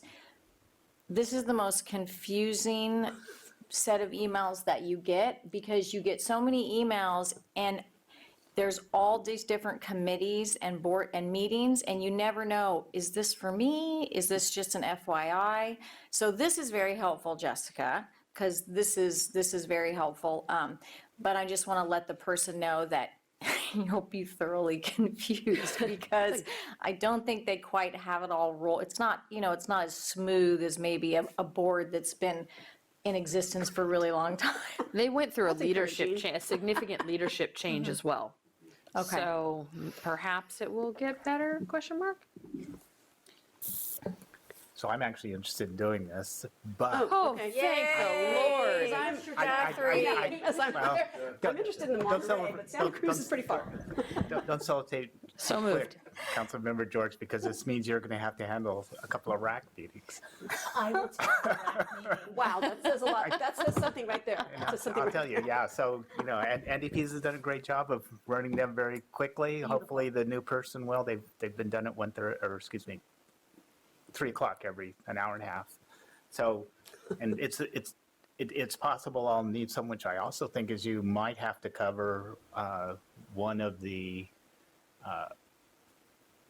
February or June on either SLOCOG. I think they're all RTA meetings, and depending on what's on the agenda, I think I can probably do both and still go to Monterey. But since you're the alternate there as well. I'm happy to cover. Okay, then I'd be willing to do it. Well, first let's hear from the public. So let's go ahead and open up public comment. Come on up.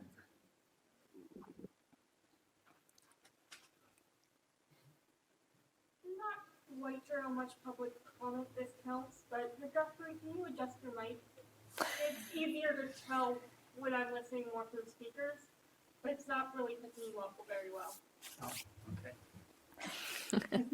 All right, and let's see, check in with the city clerk and see if anyone has. If any members of the public online would like to make a comment, please raise your hand. There are no raised hands. Thank you. So we'll close public comment, and Mr. Guthrie, if I'd like to go ahead and nominate Mr. Guthrie to be the representative for the city of Arroyo Grande. Second. Third. All right, we have a motion, a second, and a third. Can we get all in favor? Aye. Aye. Aye. Okay. Any Aye. opposed? Oh, okay. Sorry. Then that motion passes 5-0. Mr. Guthrie, may I please implore you to beg of them to have a distance option for any meeting? Because as soon as they did that, I was the rep, and it negated my ability to serve. And that's happening on more and more committees, and it's really a challenge. And then you look at, it was funny, well, not funny, that's not true. Yesterday, there was a very significant issue that happened in the LA area with the fire under the 10 freeway that has now shut down the 10 freeway. And the directive to many, many people has been, please work remotely for a while. This is not going to be fixed in a couple of days. And the fact that we even have that as a possibility is one of the few silver linings of COVID. And yet, there are a lot of groups that are trying to, I don't understand why, especially this one that covers 3 counties worth of people, is insisting that everybody come to Monterey and Santa Cruz 4 times a year. It makes it really difficult to truly have a democratic committee. And I Because would add that it's not equitable. It's Right. not equitable. When you have 2 that are in-person mandated, and then the one that would be convenient for you to come to, it's via Zoom, 1. And 2, it would save the ratepayers money because now we're reimbursing for hotel accommodations unnecessarily. Yeah. I suspect it's driven that the city of Santa Cruz and the city of Monterey are pretty close, but Maybe they are, but this, That doesn't make at any this difference. point, this includes all the way down to Ventura County. So, that's, yeah, it's huge and getting bigger. So, you know, that's really nice and convenient for their staff, but it's not convenient for those people in office. And my question honestly would be, who's driving the bus? Because if staff's driving the bus, there's a problem with the committee. So, that's a little bold, but I'll talk to them Sorry. first thing in February. okay. Okay. And then I have something related to this that you'll need to know about. So in short, I'll try to make this brief. So when we were sold 3CE, we were told that everything was going to be great. There was going to be, the rates were going to be competitive, lower, et cetera. Solar customers, it would be, nothing would change. So there's been a significant change in what they're doing versus PG&E. And after long meetings and Zoom calls, which last year, a year ago, regarding the rates that they're charging the solar customers, the explanations were extremely poor, and I was not satisfied at all. I said that we would wait it out because there was a big billing error. They had hired a billing company that made a really big error. And they had charged people that weren't supposed to be charged. They had to give all that money back, and it kind of happened over the first part of last year. So I agreed to just kind of wait and see how this all shook out. So here we are a year later, and the difference from PG&E versus 3CE for the solar customers is that 3CE is billing monthly for your electricity for solar customers and non-solar customers versus the solar customers under PG&E paid yearly.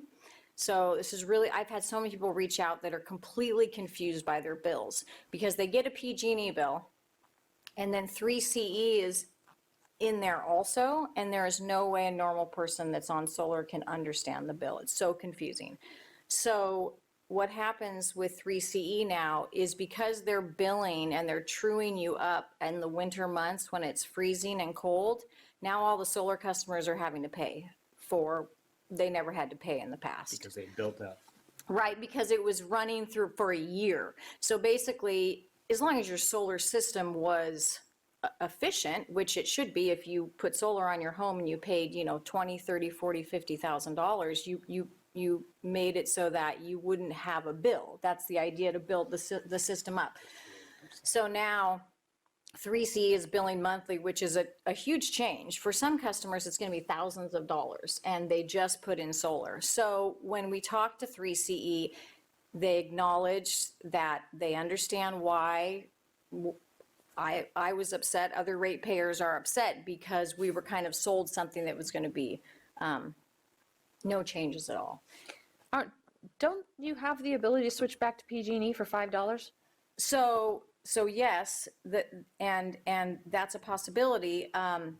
So 2 things, I'll wrap up. There's a webinar tomorrow for solar customers at 9 and noon about the net metering and the true up. And I think that webinar is due to these people all getting bills all of a sudden who never got bills. They will also do a rate comparison. 3CE will do a rate comparison for you if you're with PG&E or you're with them. And that takes a couple weeks. So, but I do think so you can switch back to PG&E and they will do it for you, even though it's you can do it without having them help you. But I think for some people it'd be easier. You can, but the thing that's disappointing is that we were told nothing would change and now it's all changed. So yeah, we can, but I think that people are going to start getting, they've heard from a lot of people. So just something, oh, and there is they just hired a consultant to do a rate study. And perhaps if they get enough feedback that this will change and they might go back to a yearly billing. But I kind of feel like there's solar customers that are subsidizing the non-solar customers, is the way it kind of seems like it. Okay. Yeah. Don't forget your mic, Mr. Guthrie. Yeah. If you could send me that link to that webinar, I'll definitely want to watch that. I mean, I also have solar and mine hasn't changed at all, so.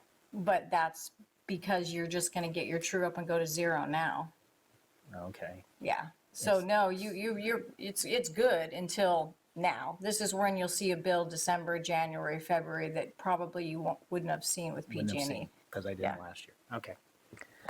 All right, so that concludes item 12. Item 13 is council communications. Mayor Pro Tem? Anyone have council communications? Okay, I do. So I recently received an email from the Kaplan family on Tally Ho. This is regarding a fee waiver.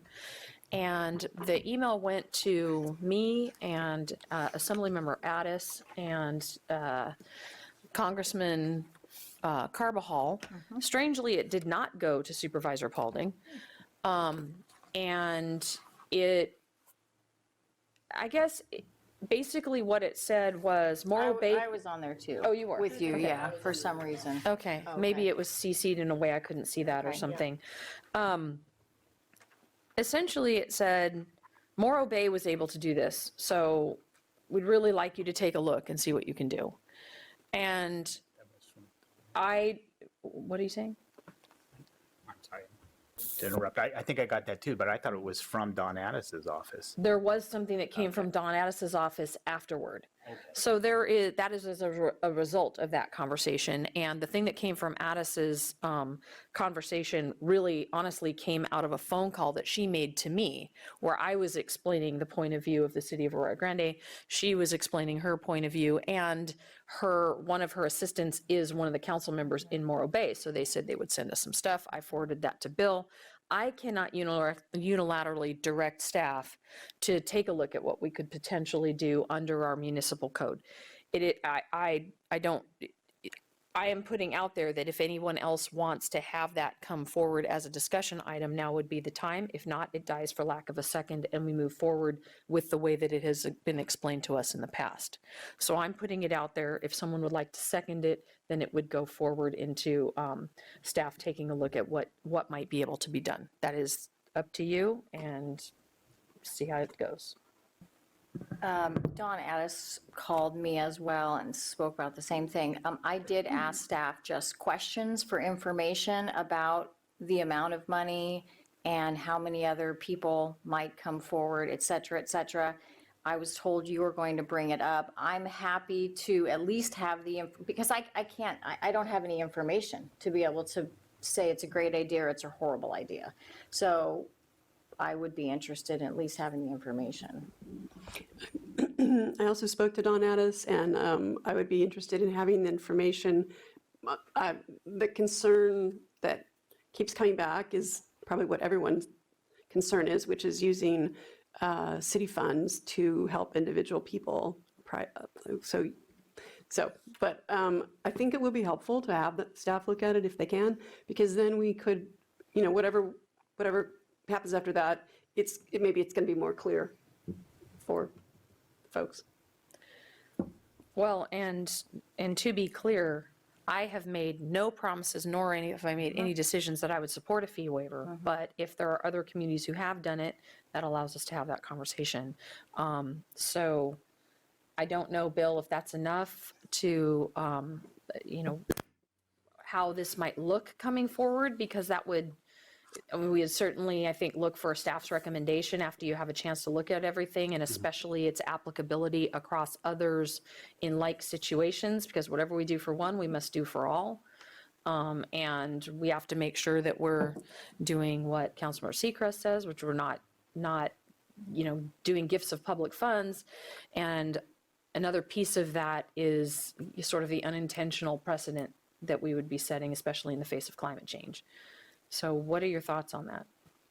So we can look at each of those components and gather the information and put it into a report. We could bring it on the 12th of December, probably would be a date that would be realistic, and we could provide that to your council, and you can make a decision of whether you wanted to move forward with a fee waiver or a fee reduction or whatever direction you would like. And the gift of public funds, I agree, and I echo those sentiments, but I'm just wondering how Morro Bay did it, so. What? Right. And then, I'm just giving the city attorney a hard time. Oh, I'll shut up. And that information Turn off my mic. was provided to staff from Addis's office, so. right. And it doesn't mean, we don't know if their situation is even like to ours. So that staff needs to do that. That's not for us to determine, so. Okay, so we have marching orders there. That takes us then to adjournment, and I would like to adjourn in honor of my thanks for all of you that I sit with at the dais every week or every other week. I so appreciate this group, and I want to just say thank you for all of the congenial and hard work you all do here at the dais every 2 weeks. So for that, I am thankful, and I'm thankful for this great city. So thanks, everyone. Happy Thanksgiving. And we will see you in a couple weeks. Okay.